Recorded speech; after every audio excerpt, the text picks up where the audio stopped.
few years ago, I'll have to admit to you, I went through a really tough patch where I wasn't sure I was going to have electricity to keep my kitchen appliances running so that I could cook my food the way I was normally used to. So very quickly I had to become strategic in what would I do in the event that there was no electricity for any long period of time.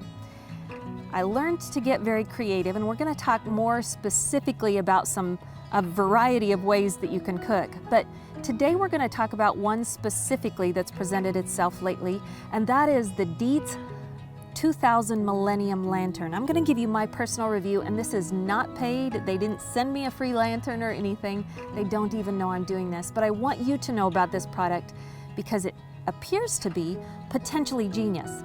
I'll let you know if that's the case right around the corner.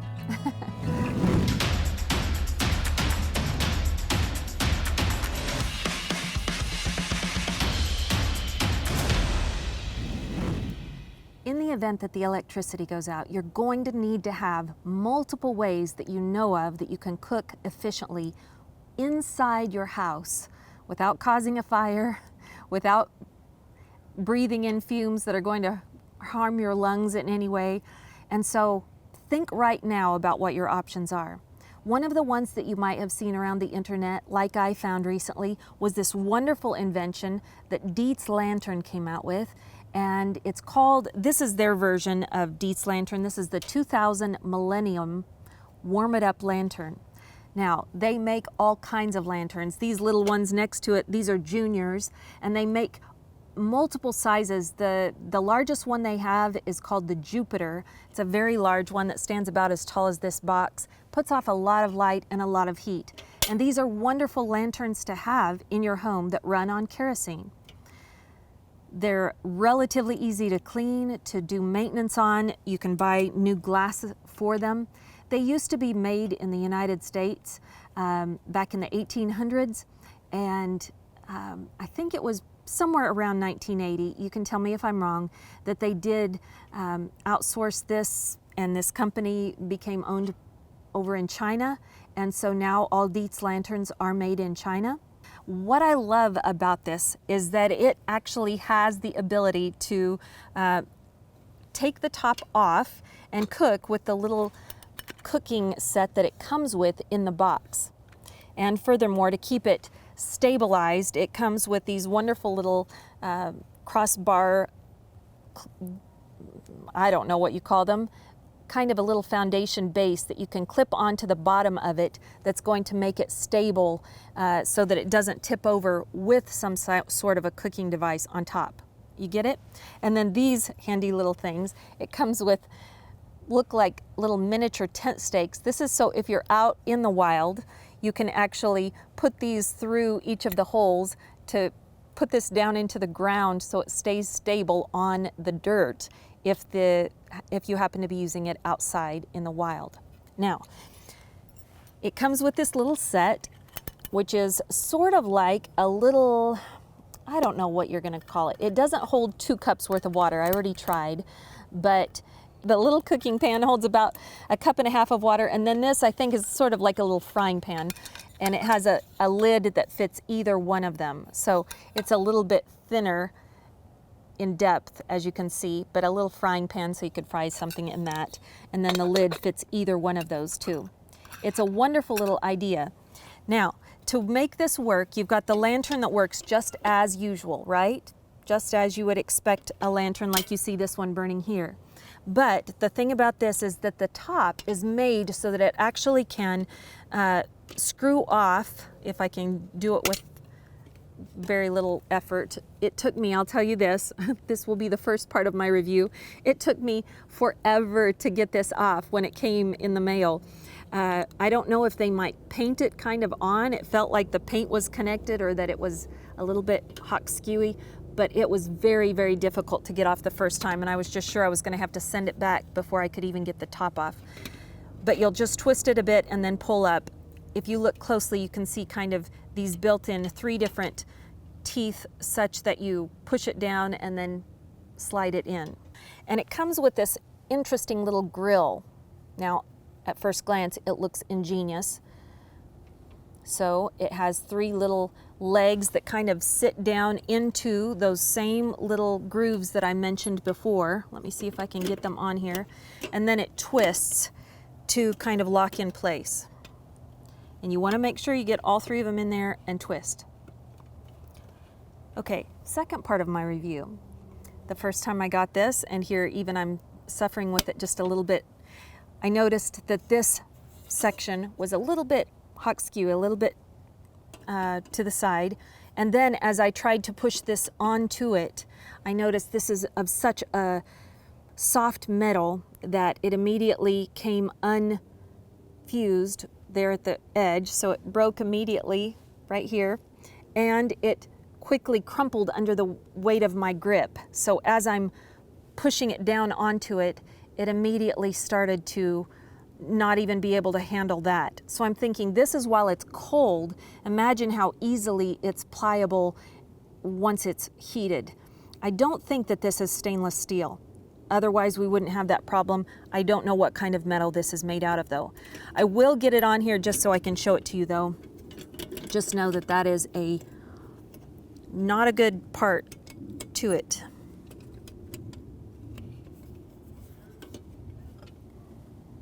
Let's see here. All right, I think I've got it on there. It is still just a tiny bit tipped as far as I can tell. But the next thing you're going to want to do is put one of your little pots that it comes with on top. Now these are made out of aluminum. That's another thing I don't like. I don't want to do aluminum. They're very thin, but I'm still at this point in my first reaction is still thinking that this is a genius invention. So the next test that we need to put this through is, how long will it take to boil water, right? So first we'll put a cup full of water in this, then we'll light this and put it on immediately, so you can see right from the get-go how long it takes for that new flame to warm this enough to get that boiling for us.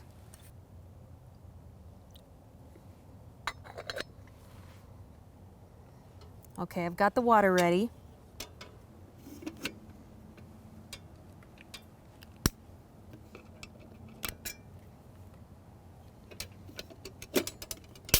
Whew. All right, there we go with a decent sized flame, and I'll put that water on top.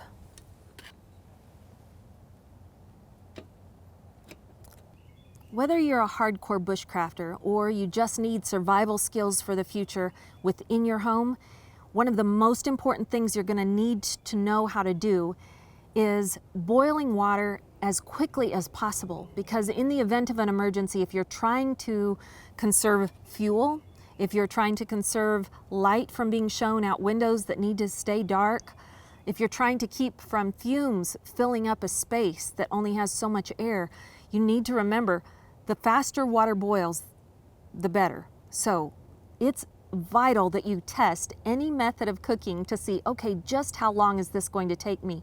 And how much fuel is it going to expend?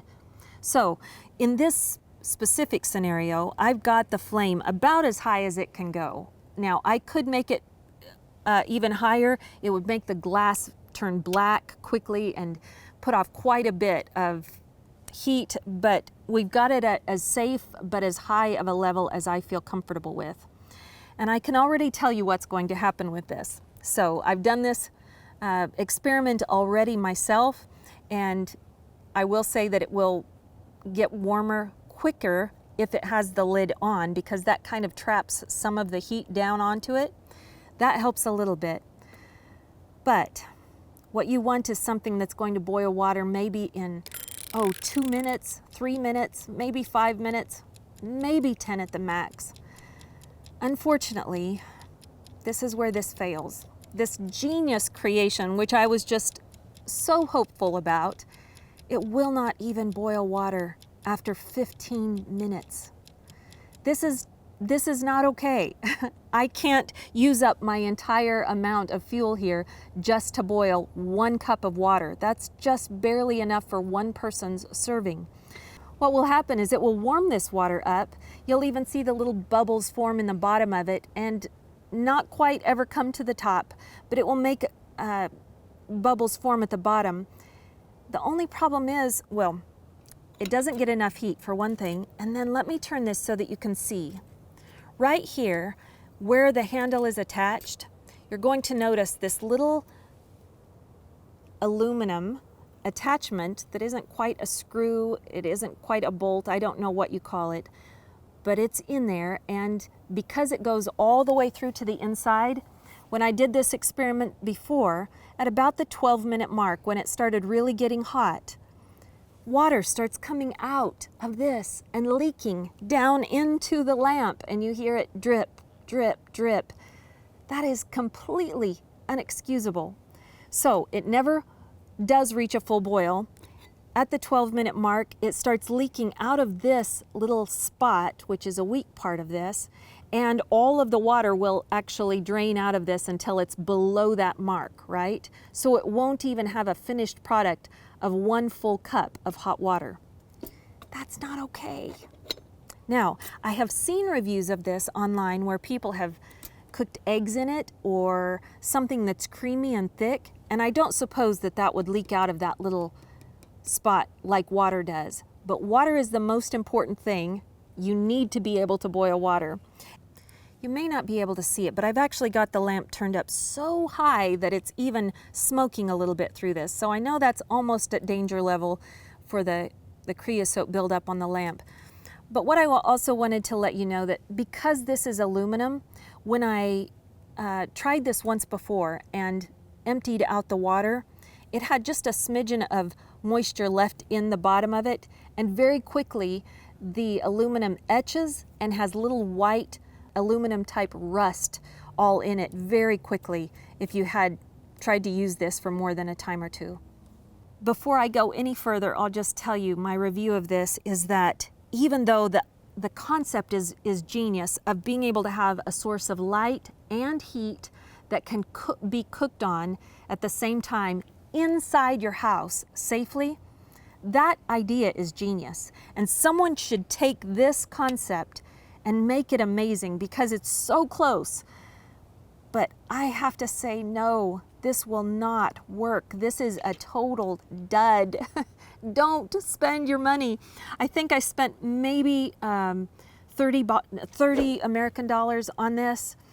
It's a little bit more expensive in some places, and you might find it cheaper. I haven't found it less expensive anywhere else.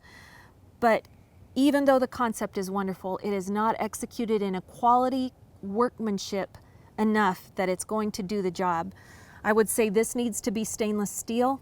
It needs to not have any kind of a grommet or whatever this is called that goes all the way through to the inside. Also, there should be a way to get it closer to the heat source so that it can get more heat to this. And I would like to see it be able to actually have a larger pot so that I could boil 2 cups of water, which is what you would see. Now, just for fun, I'll take this off, and I wanted to show you, I brought also my number 3 cast iron little skillet because to me, this was going to be what I would cook on. And it does actually hold that pretty well. I think that if this was correctly done with a stainless steel little grate that I showed you earlier, that it would be great. It would be fantastic for being able to hold at least a small cast iron frying pan like this. Not a large one, but a small one. So I guess this is my challenge to you. Somebody go out and take this invention and take it to the next level. Do it with quality products and make something fantastic because this is semi-genius in its concept. All right, so that's my review of the Dietz Lantern 2000 Millennium. If you've had better results with it or you have some other viewpoint, I would love for you to share it below. If you do it respectfully, we love learning from each other and we would love to hear what your experience has been. Until I see you again though, it's time for us to go out and find someone else who needs to be blessed. And I'll tell you right now, more than ever, there are a whole lot of folks out there that would love to hear from you or have encouragement from you in their lives that might get a little bit lonely in isolation right now. So go out and find someone to bless. Share this video with somebody that you love, and we'll see you next time. Until then, God bless you.